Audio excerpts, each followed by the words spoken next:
What's up, guys? I'm going to show you how to keep your emotions under control. So watch this. I'm a therapist, I'm a father, I'm a husband, and believe it or not, I'm a human being.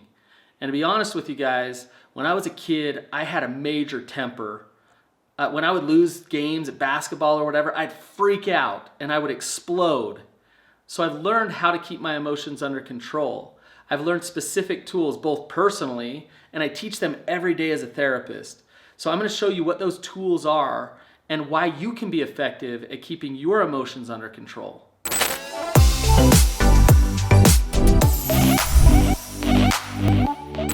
We humans have a really cool brain. There's different parts of our brain. We have what's called the reptilian brain. Now that part of our brain is designed for our survival. It's instinctual. So when I'm driving down the street and I smell hamburgers, my reptilian brain says, go eat, go eat. That's in the middle part of my brain right here. It's my limbic system. And that's where our emotions actually fire off. So that's an important part of our brain. Now think about a reptile. If a reptile is hungry, they don't think much about things. They try to go eat. An alligator will go eat whatever it needs to eat. Now, us humans are different than reptiles, thank goodness. Even though our instincts say something to us, it doesn't mean that we have to act on those instincts. We have another part of our brain called our frontal lobe, or our prefrontal cortex. This part of our brain is our mammalian brain.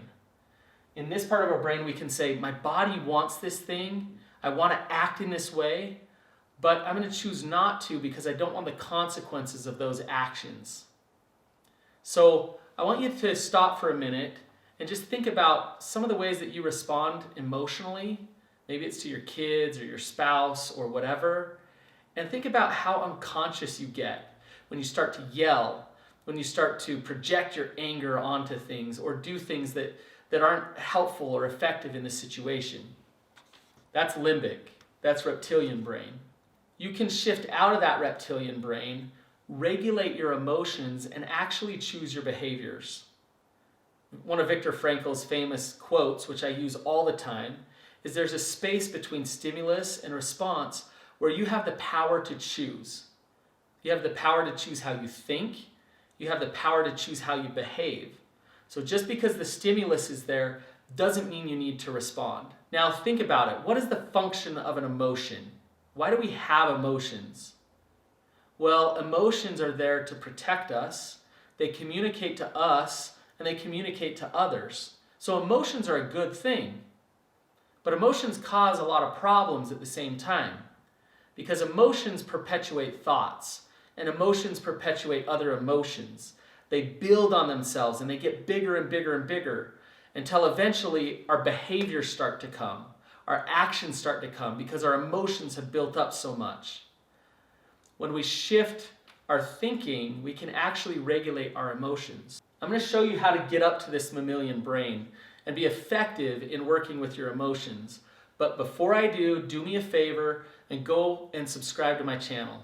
There's a critical thing that you can do to get to your mammalian brain. And it's a really cool thing, and it's called mindfulness. It's about being present in the moment.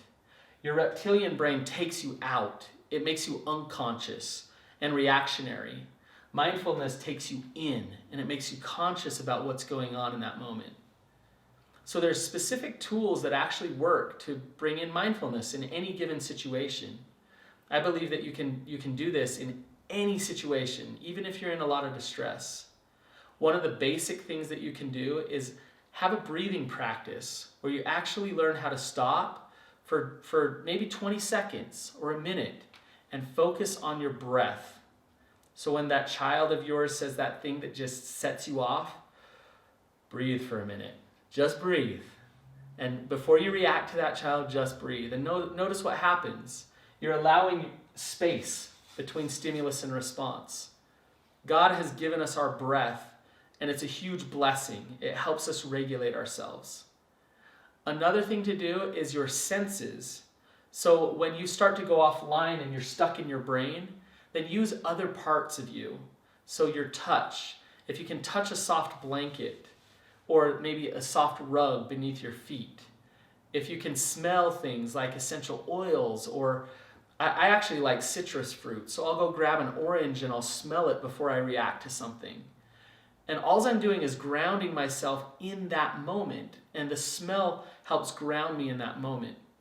Another thing that can be very grounding is to talk to somebody. So make a phone call, talk it out with another person who's not involved in the situation, and just get the emotion out before you respond. Another thing to do is to develop a healthy timeout. So when you're really reactionary and in your emotional mind, this can really work in your relationship with your spouse, is to stop and say, look, I'm going to take a timeout. I'm going to take 10 minutes. I'm going to go soothe myself. And that might mean you're connecting to different things, you're breathing, you're walking around the block. But take a timeout and make space for yourself to regulate so that you can get to your mammalian brain before you react. Another thing that's helpful, if you can pull this one off, is to write.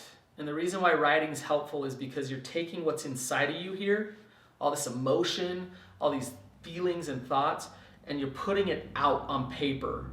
You're writing it out. And as you write it out, you can see it more clearly. It's not just bouncing around inside of you, getting you ready to do something that you don't want to do. The last thing that I think is one of the most powerful is to simply shift your thinking. Is if you're feeling emotions and you're feeling them build and build and build, stop and ask yourself this question. What are some other possibilities? What else could be happening? So let's say that my child was rude to me and I got mad at them. Well, I could say they're a brat and they're awful and they're mean and they're a difficult child. But what if I shifted my perspective? What if that's not the case? What if my perspective is they've had a really hard day and they've been getting teased by their siblings all day long, and I can totally see why they're acting the way that they are. I've shifted now from a place of anger toward them to a place of compassion, and it's changed my emotion. So if I can just shift my own thinking and my own perspective, then everything can change for me. The ability for you to get to your mammalian brain really depends on your brain. Your brain is a muscle. So you need to work your muscle out, just like you work your body out. Now, you want to practice getting present, getting mindful. There's some things that you can do. There's all kinds of mindfulness practices online. There's amazing apps that help you meditate and get mindful. If you meditate every day for 5 minutes, I guarantee you'll be able to regulate your emotions better. Also, yoga, exercise, what that helps you do is sit in pain and be able to process what you're thinking while you're in that pain. So yoga is actually a meditation practice with some physical aspect to it. It's really good for your brain. Guided imagery is good for your brain because what you're doing is you're the one controlling your brain rather than having your brain control you. So work out your brain muscle by meditating, guided imagery, exercise, and yoga. If you like this content, then you're gonna love my podcast with my brother, the Therapy Brothers podcast. So go check that out on iTunes.